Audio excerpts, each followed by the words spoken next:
Hello viewer, আমি চলে এসেছি আমার ফটোশপ টিউটোরিয়াল সিরিজের আরও একটি নতুন ভিডিও নিয়ে। আজকের ভিডিওতে আমি প্যাচ টুলের কাজ দেখাবো। প্যাচ টুলের মাধ্যমে ছবি হতে কোনো অবজেক্ট অথবা দাগকে অপসারণ করা যায়, অবজেক্টের কপি তৈরি করা যায়। অবজেক্ট অপসারণের ক্ষেত্রে ছবির অন্য জায়গা থেকে অংশ নিয়ে অবজেক্টকে রিপ্লেস করা হয়। সবার প্রথমে আমি ফটোশপ ওপেন করব।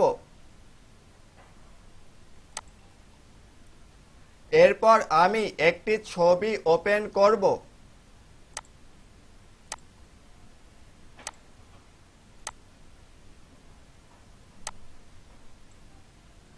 এখানে আমরা কিছু বেলুন দেখতে পাচ্ছি।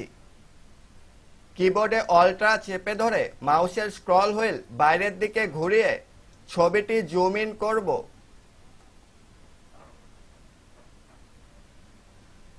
এখন আমি প্যাচ টুলের মাধ্যমে সবার উপরের বেলুনটি অপসারণ করব।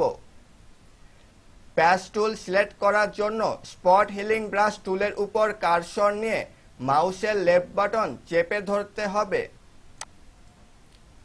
তাহলে 5টি সাব টুল শো করবে। এখান থেকে তৃতীয় অবস্থানে থাকা প্যাচ টুল সিলেক্ট করব। এখন মাউসের লেফট বাটন চেপে ধরে রেখার মাধ্যমে বেলুনটি সিলেক্ট করব।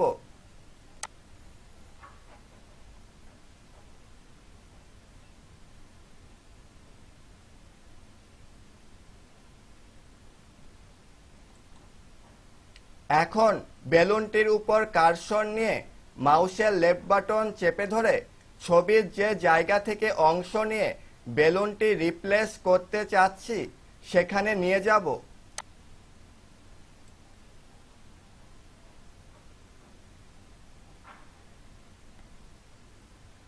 ভিউয়ার, দেখতে পাচ্ছেন বেলুনটি অপসারণ হয়ে গেছে, কিন্তু বেলুনটির স্থানের কালার ঠিকমতো ম্যাচিং হয়নি। এজন্য আমি আনডু করে বেলুনটি ফেরত আনব।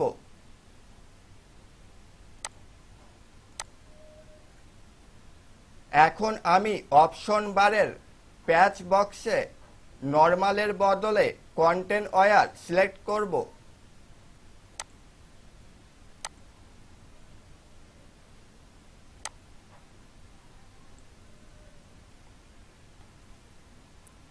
ভিউয়ার, দেখতে পাচ্ছেন এখন বেলুনটি সুন্দরভাবে অপসারণ হয়ে গেছে।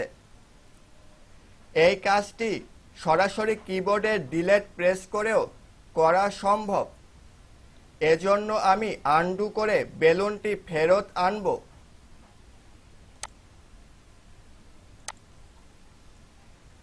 এখন কিবোর্ডে ডিলিট প্রেস করব। এখানে কন্টেন্টস এর মধ্যে কন্টেন্ট ওয়্যার সিলেক্ট করে ওকেতে ক্লিক করব। ভিউয়ার, দেখতে পাচ্ছেন বেলুনটি সুন্দরভাবে অপসারণ হয়ে গেছে। এখন আমি আনডু করে বেলুনটি ফেরত আনব।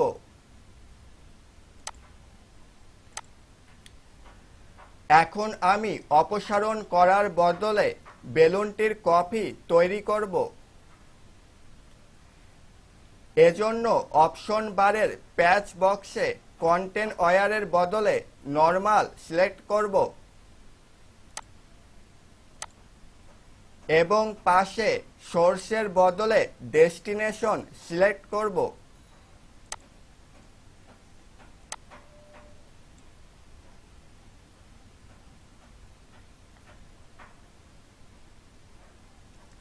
কিবোর্ডে Ctrl+D প্রেস করে ডিসিলেক্ট করব। ভিউয়ার, দেখতে পাচ্ছেন বেলুনটির কপি তৈরি হয়ে গেছে। ভিউয়ার, তাহলে আজকের ভিডিওতে আমরা প্যাচ টুলের কাজ দেখলাম। ভিডিওটি ভালো লাগলে চ্যানেলটি সাবস্ক্রাইব করুন, ভিডিওটিতে একটি লাইক দিন এবং আপনার বন্ধুদের সাথে ভিডিওটি শেয়ার করুন। আমার ফটোশপ টিউটোরিয়াল সিরিজের অন্যান্য ভিডিওগুলো এই ভিডিওর ডেসক্রিপশনে পেয়ে যাবেন। ধন্যবাদ।